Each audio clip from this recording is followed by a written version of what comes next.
At last it chanced that on a summer morn, they sleeping each by either, the new sun beat through the blindless casement of the room, and heated the strong warrior in his dreams, who, moving, cast the coverlet aside, and bared the knotted column of his throat, the massive square of his heroic breast, and arms on which the standing muscles sloped, as slopes a wild brook or a little stone, running too vehemently to break upon it.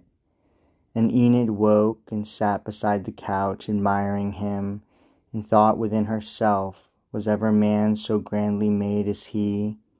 Then, like a shadow, passed the people's talk and accusation of uxoriousness across her mind, and bowing over him, low to her own heart, piteously she said, O noble breast, and all puissant arms, am I the cause, I the poor cause, that men reproach you, saying all your force is gone?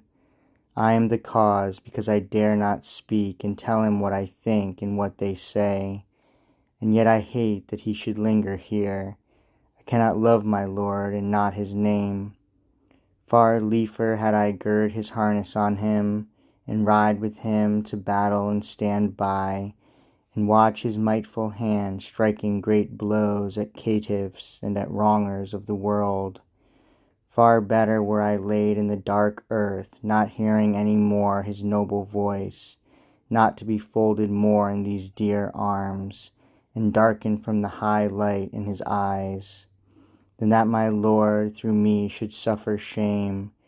Am I so bold, and could I so stand by, and see my dear lord wounded in the strife, and maybe pierced to death before mine eyes, and yet not dare to tell him what I think, and how men slur him, saying all his force is melted into mere effeminacy? O me, I fear that I am no true wife. Half inwardly, half audibly she spoke, and the strong passion in her made her weep true tears upon his broad and naked breast. And these awoke him, and by great mischance he heard but fragments of her later words, and that she feared she was not a true wife.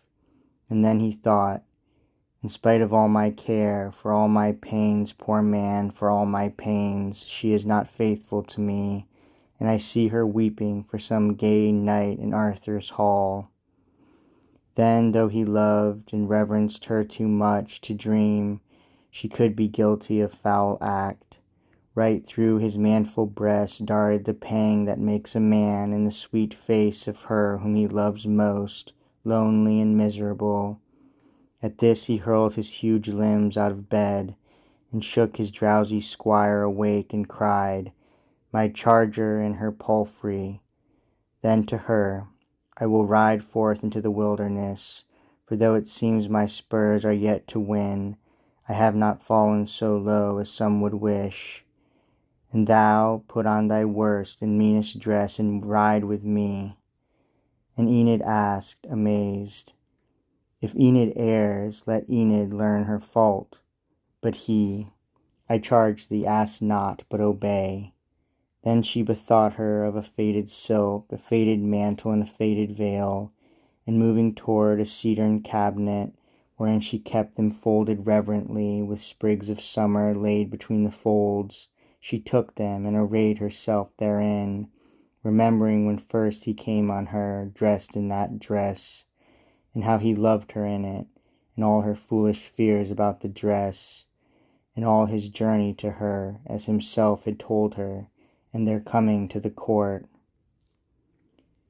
For Arthur on the Whitsuntide before held court at old Caerleon upon Usk. There on a day he sitting high in hall, before him came a forester of Dean, wet from the woods, with notice of a hart taller than all his fellows, milky white, first seen that day. These things he told the king. Then the good king gave order to let blow his horns for hunting on the morrow morn. And when the king petitioned for his leave to see the hunt, allowed it easily. So with the morning all the court were gone, but Guinevere lay late into the morn, lost in sweet dreams, and dreaming of her love for Lancelot, and forgetful of the hunt.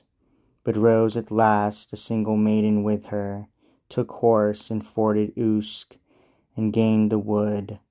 There on a little knoll beside it, stayed waiting to hear the hounds, but heard instead a sudden sound of hoofs. For Prince Geraint, late also, wearing neither hunting dress nor weapon, save a golden-hilted brand, came quickly flashing through the shallow ford behind them, and so galloped up the knoll.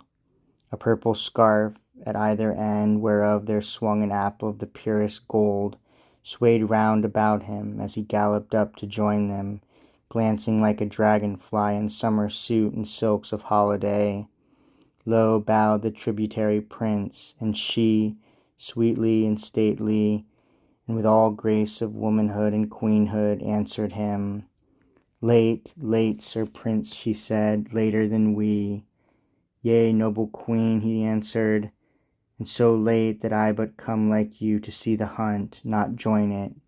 Therefore wait with me, she said, for on this little knoll, if anywhere, there is good chance that we shall hear the hounds. Here often they break covert at our feet.